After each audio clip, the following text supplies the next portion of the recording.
Hi, today I have this amazing bag of goodies from the art supply store. Okay, it's a lie because it's actually like just this. Hair flying over. How can I shed so much hair and still have enough for like 3 heads? Filming is actually 70% fixing your hair, 20% thinking of what you're gonna say and still stumbling on your words, and 10% actually doing something. Okay, let me put things here and then I'm gonna grab them. Okay, to start with, I didn't buy this, but my husband got it for me. Look how cute this palomino is.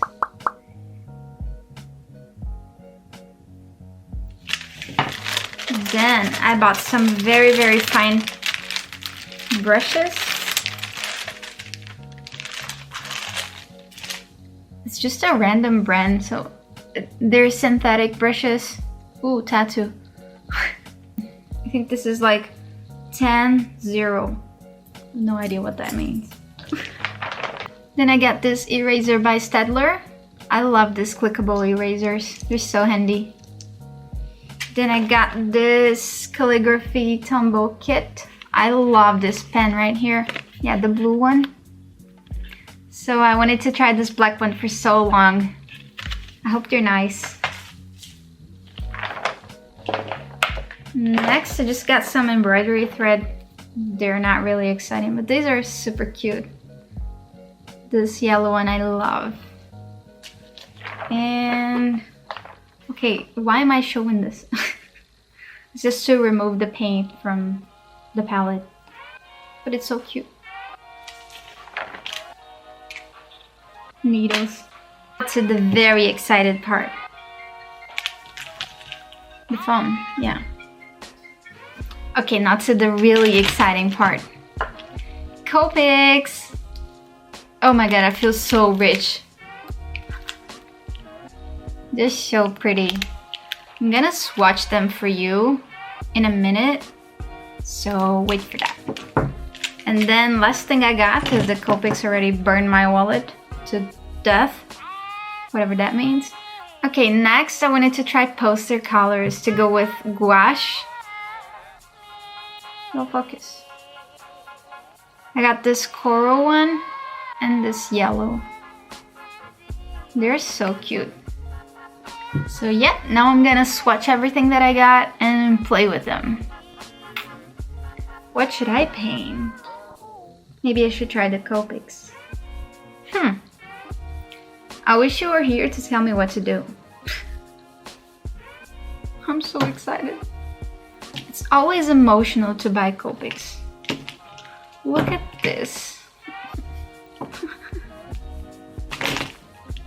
Let's go.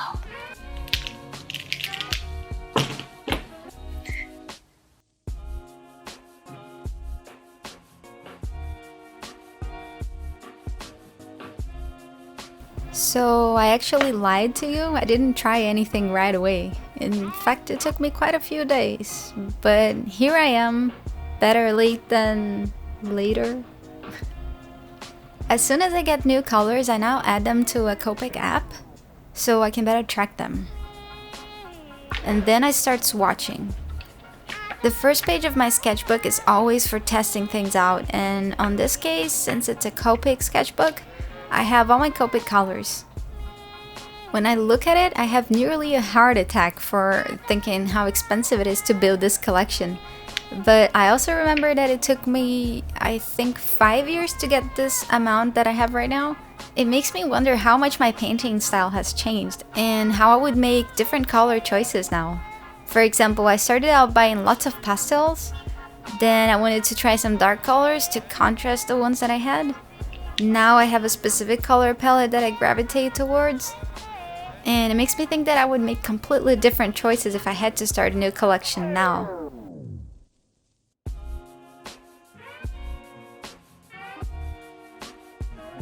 I wanted to try to use most of the colors that I got this time, and I chose to redo an illustration that I have in my zine of a little polaroid guy. I've talked about the zine before, but I don't know if I told you exactly what it is about. So it is for finding your own things to draw, and if you want to download it for free, I'm gonna leave the link in the description box below. Usually I print out the colors I want in the painting, and then I try to match it with the ones I have depending on the medium. I forgot that the marker paper is super transparent, so it didn't really work to translate my color choices well. But anyways, what I do is I lay a few colors side by side, taking into consideration an overall feeling, for example cold or warm tones, and the contrast and saturation between them. Once I choose all of the colors, I'll list them on the side to see how they feel literally side by side. I didn't have clouds on my sketch, so I'm adding them now with an erasable color pencil. In my last video, I talked about the little anxiety/fear when we face a blank page. It also happens to me when I begin painting something. Even if I can just print it out again, my brain really doesn't want to feel like it's failing. So I always hesitate a bit. I start thinking, oh no, my hands are gonna shake and I'm gonna mess it up completely. And then by the time I finish the first sentence in my head, I get self-conscious about it, and I give myself a little speech like, Ivna, it's okay, it's your brain doing its thing, so just start and you'll focus on something else. And it's always so true. As soon as I lay my first stroke on the paper, I'm paying attention to the direction I'm going with it and checking where I'm going next before the ink dries. So I forget about messing it up as something that might happen. Yes, it still might happen, but at least now it's something that I can control and I can focus to try my best. Is it confusing? What I mean is, before I start, I'm actually scared for something that I can't control because there's nothing going on. But once I begin, I can focus and try my best to get a nice result. I'm telling you this because maybe you get the same feeling sometimes, and now you have a little step-by-step on how I deal with it. Maybe next time you can watch your brain doing whatever it does and try to guide it too. And we have to remember that we can always just start again.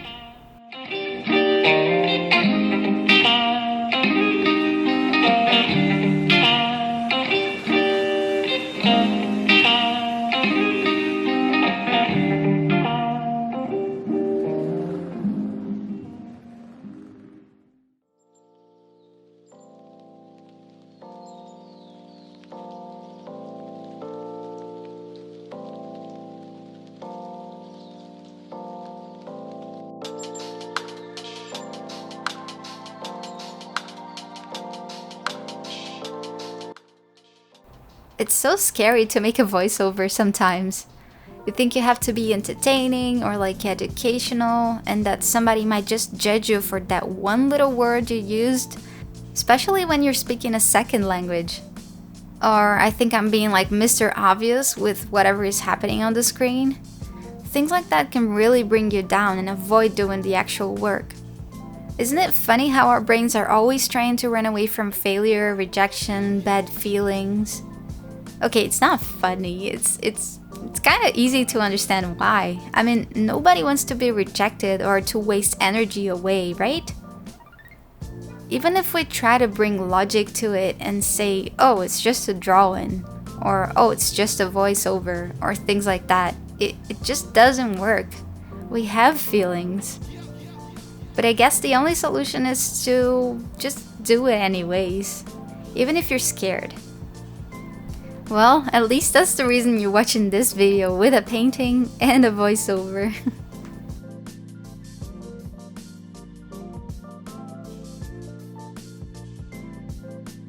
As I was filming this, I was thinking I actually enjoy drawing objects a lot more than people characters. It's always been like that. I started drawing people like 2 years ago, I think, because I felt a little bit ashamed that I didn't know how to. Like, I wanted to fix the problem, not really because I enjoyed it 100% from the start. But it's true that I actually fell in love with drawing people in cute clothes. So now I totally get it why so many people like character design so much. We connect a lot and we see ourselves a little bit in each character we make.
I drew this guy a couple months ago, so now I'm in a phase of adding little scribbles and colorful things on the background.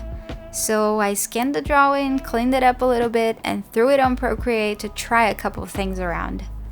I really like the colors in this painting. Now I kinda wanna turn him into a sticker. Would that be the next video on the channel? Am I getting into something here?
This is the final result. I hope you enjoyed the video and stay here for the next one. I'll see you soon. Bye!